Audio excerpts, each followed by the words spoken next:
हमारे यहाँ अगर इस दुनिया में, भारत में हिंदू धर्म का अगर जनाजा निकलते हुए देखना है तो किसी हिंदू की शादी में चले जाओ। शास्त्र कहता है सूर्यास्त के बाद वेद के मंत्र पढ़े नहीं जा सकते। तुम राक्षसों की तरह अर्धरात्रि में विवाह कर रहे हो। अरे वो काल कुछ और था जब मुगल तुम्हारे यहां थे।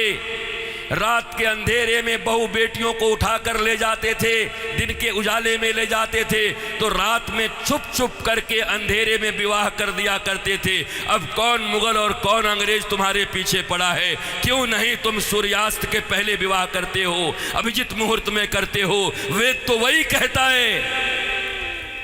तो तुम्हें तो ये भी ज्ञान नहीं है।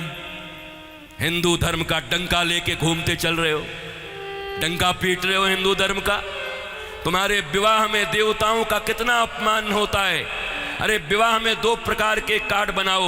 विवाह एक संस्कार है, विवाह एक यज्ञ है। अरे भैया, खाने पीने खिलाने वाले के लिए एक दिन रिसेप्शन जो करते हो कर दिया करना, पर विवाह में बड़े लिमिटेड लोगों को बुलाया करो।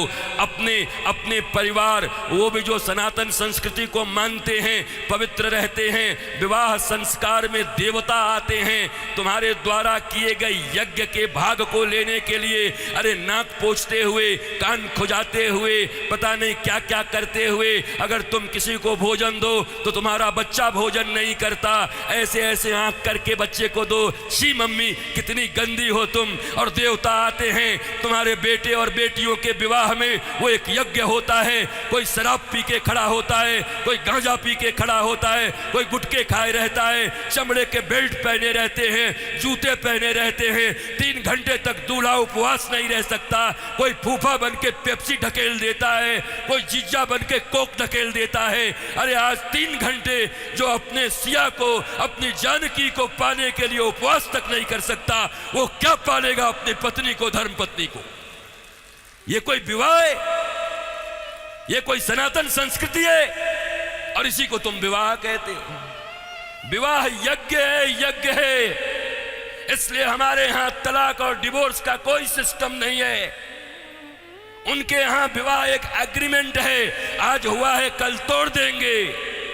पर सनातन संस्कृति धर्म पत्नी और पति स्वामी, इस प्रकार की एक संरचना है। विष्णु और लक्ष्मी बताया जाता उनको। तुम कौन से विवाह कर रहे हो? अंग्रेजों के पिट्ठुओं, अंग्रेजों के गुलाम बड़े बन गए हो। भारत के पैसे खा करके उन पैसों से भारत को ये दिखा रहे हो अंग्रेजों और पाश्चात्य संस्कृति की तरह विवाह करके साधारण भारतीयों के मन में लोभ उत्पन्न कर रहे हो।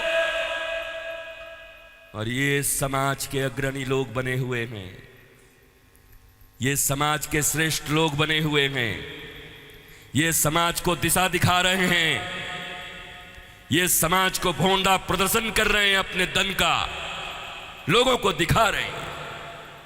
एक गरीब बेचारा विवाह करने में भी लज्जा करता है, इतना आडंबर बना दिया। विवाह एक यज्ञ है, बड़ा पवित्र यज्ञ है, सुंदर यज्ञ है, वेदियां बनती हैं। हमारे यहां दूल्हे दुल्हन, उनके वस्त्र कैसे होते थे? देखो आज के 50 साल पहले ही देखो ना, 50 साल पहले के फिल्म देख लो बॉलीवुड में, तो समझ जाओगे कैसे वस्त्र पहन करके विवाह करता हमारे यहाँ पर। क्योंकि बॉलीवुड भी या सिनेमा भी समाज का दर्पण होता है। और अब बदले हुए बॉलीवुड को देख लो कि अब कैसे विवाह करते हो। हमारे विवाह में हमारे वस्त्र, हमारे परिधान, फिर लेन देन इतना तो बनता है। 5 साड़ी तो बनती है, 21 साड़ी लगेगी ननद की। अरे कौन से ग्रंथ में लिखा है? कोई माई का लाल भारतवर्ष में किसी शास्त्र में मुझे दिखाए? कहां लिखा है ये लेन देन? तुम्हारी बुढ़िया पुराण में होगा। लोभियों के बनाए गए कानून, लोभियों के बनाए गए नियम।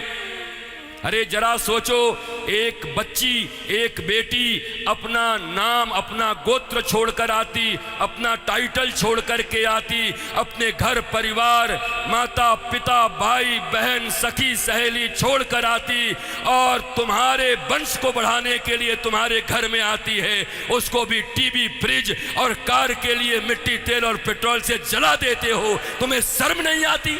भारतवर्ष में जन्म लेकर बैठे हो। तुम्हारी बाजुओं और भुजाओं में अगर शक्ति है तो अपने पैसे से कार खरीद लो, अपने पैसे से फ्रिज खरीद लो, क्योंकि छोटी छोटी बच्चियों के पिता तो बचपन से उसके लिए खिलौना खरीदते रहते हैं। जब छोटी रहती है 5 रुपए का, थोड़ी बड़ी हो जाती है थोड़ा और बड़ा, थोड़ी बड़ी हो गई साइकिल खरीद लिया, थोड़ी बड़ी हो गई स्कूटी खरीद दिया, और बड़ी हो गई अच्छे घर के हैं कार खरीद दिया 5 लाख का, और एक दिन फिर जा कर के 5 करोड़ में एक गुड्डा खरीद के ला के दे दिया। तो खरीदे हुए सामान की जो इज्जत होती है वही दूल्हे की भी इज्जत होती है। दूल्हा बिकता है, बोलो खरीदोगे?